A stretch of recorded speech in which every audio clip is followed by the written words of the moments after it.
Right, it's me, I'm back. Part 2 of Run, Joey, Run. Alright, this is taken out of Everyone Said I Should Write a Third Book. This is one of the stories. Okay, so, you know what's happened. We're trying to enjoy beer and lunch in a veranda in an old restaurant on the island of Tobago off of Panama City.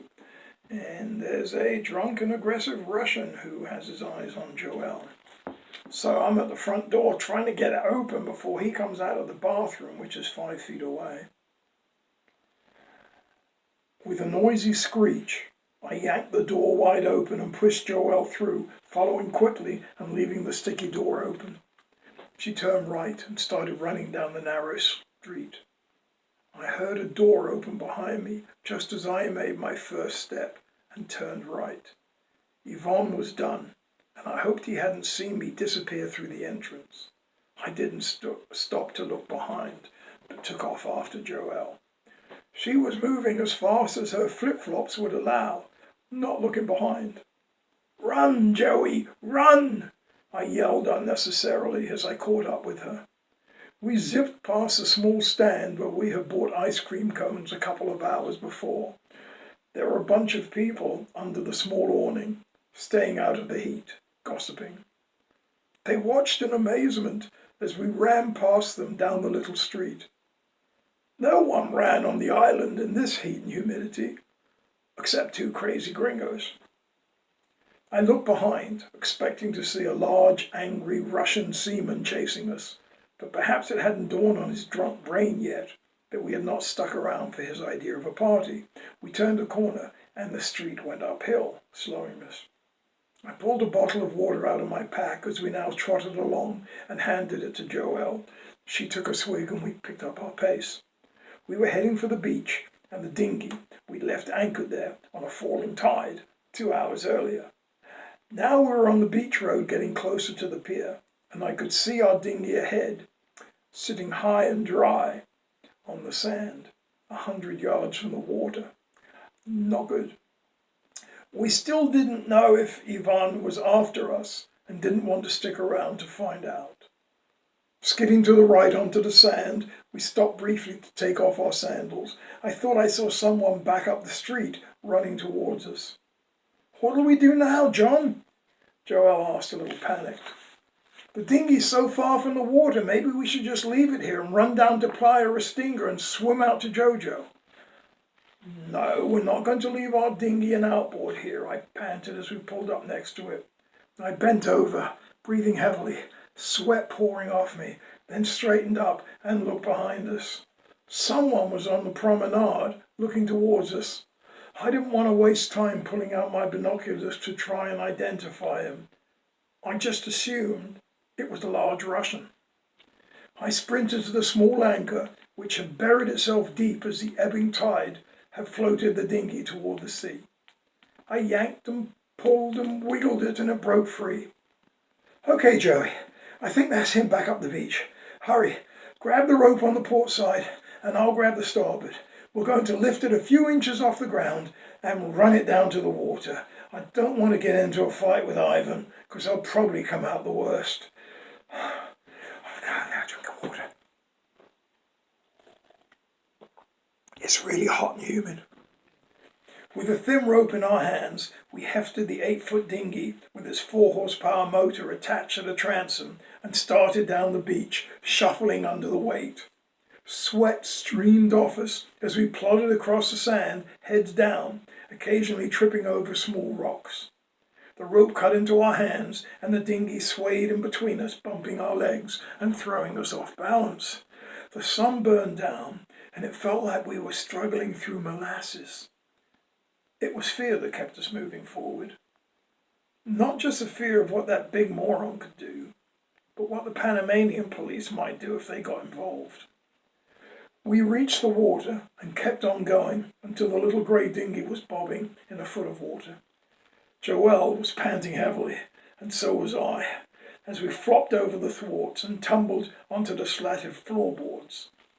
I looked toward the beach, and Ivan was running fast, weaving a little, only 100 yards away. "Shit, it's him, and he's pissed," I said as I hurriedly tilted the outboard down. It was still too shallow and it wouldn't go down all the way. It was useless until we could get further out into deeper water. I jumped out of the dinghy and started pushing it frantically, my feet slipping, my breathing heavy. At least it was a tiny bit cooler in the water. Joelle was leaning over the bow, paddling madly with both her hands. The bottom dropped off and I clambered back in as a little motor tilted down and locked. I yanked the starting handle and it sprang into life. Yvonne was now at the water's edge, just 50 yards away, deciding whether or not to plunge in after us. He then made a drunken decision as he kicked off his shoes and waded quickly toward us. He was yelling something at us in Russian, and it didn't sound flattering. I pushed the gear lever forward and twisted the throttle wide open. All 4 horses took off as quickly as they could, with me looking back at him. At that moment, I wished I'd had a bigger dinghy with a 15 horsepower Yamaha. Ivan the Terrible was splashing around in 4 feet of water, waving his fist at us. I didn't think people actually waved fists at other people. I thought it was something in a bad Hollywood movie, but perhaps they really did that in Russia. I steered straight off the beach until we were 100 yards away, then turned left and skirted the end of the pier, dodging an incoming ferry. As it was low tide, we had to travel around the end of El Morro Point at the tip of its own tiny islet. When the water was in, there was just enough depth for us to get the dinghy through the shallow cut between the islet and the beach. But now it took longer, and I was worried that this maniac would see where we were heading and cut us off as he ran along the beach. "Okay, love," I said over the sound of the straining little engine. "He's probably figured out we've got a boat anchored off the beach. He seems to be fixated on us. No, on you. So we need to get away from the island. As soon as we get back to Jojo, you climb aboard and start the engine. I'll tie off the dinghy and get the anchor up, okay?" Joelle nodded and got ready to scramble up the swim steps. Jojo was in sight 100 yards away as we rounded the little hill on the left. I looked along the beach and saw a figure loping toward where we were going. Jojo was only 100 feet off the beach, anchored in about 6 feet of water.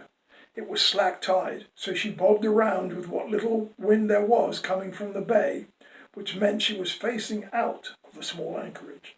I drove up to her twin transoms in a welter of spray and throttled back. Joelle reached over for the grab bar and quickly climbed from the low dinghy onto the swim platform, then up the 3 small steps and tumbled into the cockpit. She scrabbled around in a small locker and pulled out the engine key, which she put in the ignition and turned. The Yanmar diesel faithfully burbled to life, as it had hundreds of times before. There was a loud yell from the beach, and Ivan was there, wading into the water toward us. I clipped the dinghy onto a cleat, leapt up the steps, and raced to the bow. We didn't have an anchor winch, so I signaled to Joelle to put the transmission into forward and pointed to where the anchor rope disappeared into the water, leading to the anchor, now buried deep in the sand, 6 feet down. We had pulled the anchor up so many times together, we didn't need words. I hauled it in rapidly, looking behind as Ivan swam towards us with a powerful crawl stroke. I didn't know how he swam so fast, but maybe the run had sobered him up.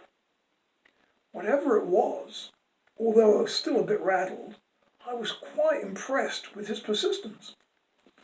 The anchor rope piled up behind me on the foredeck as my arms pumped and my hands pulled. Joey steered toward the anchor, following my hand directions. Now the rope had changed to chain, 50 feet of which was still shackled between the rope and the anchor. It was quickly straight up and down, right over the buried anchor, and I took a turn around the cleat to break it free as Jojo motored over it. There was a momentary dip of the bows as the anchor came free. I whipped the chain off the cleat with one hand and signaled to Joey for full speed ahead with the other. I pulled in the rest of the chain and the anchor settled onto the bow roller where I pushed in the retaining pin. Joelle was calling to me and I ran back to the cockpit. "What's the matter? Is it Ivan?" I asked. I looked behind and he was now 100 yards back, the gap widening. No, it's not him.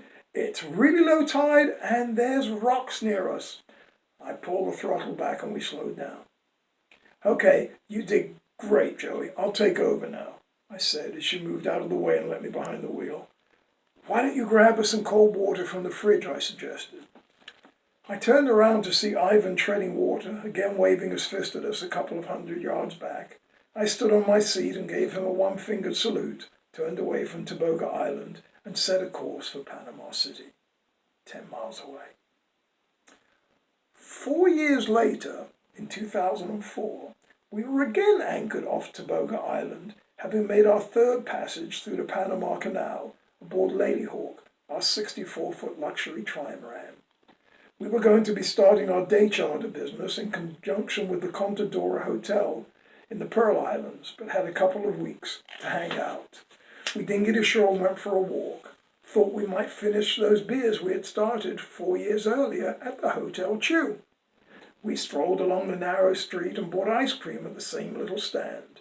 We continued our quest, catching the drips as the cones rapidly melted, licking the tasty treats. As we rounded the corner, we expected to see the Hotel Chew, but it no longer existed, just a big empty space. The old hotel, with all its memories, had been torn down and nothing had replaced it yet. Or maybe it had just fallen down. Joelle and I sat on a low wall across from the ex-Hotel Chew and finished our ice cream.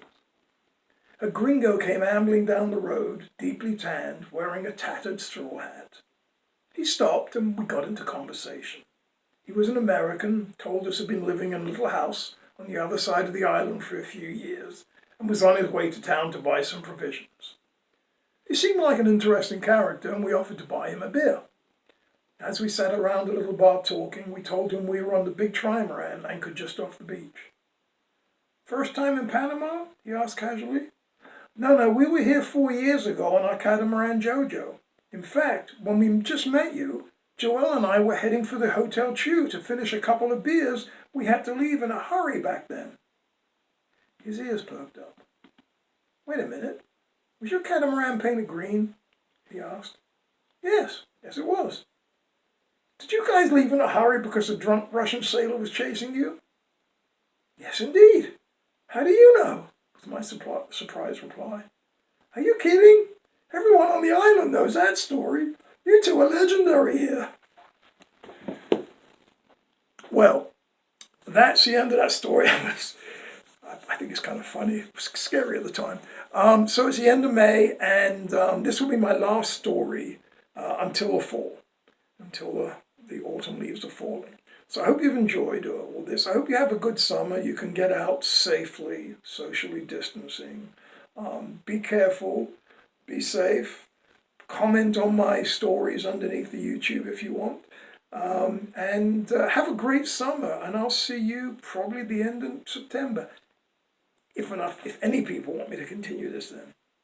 Take care. This is Captain John in Little River, Nova Scotia, saying, have a lovely, lovely summer. Be well.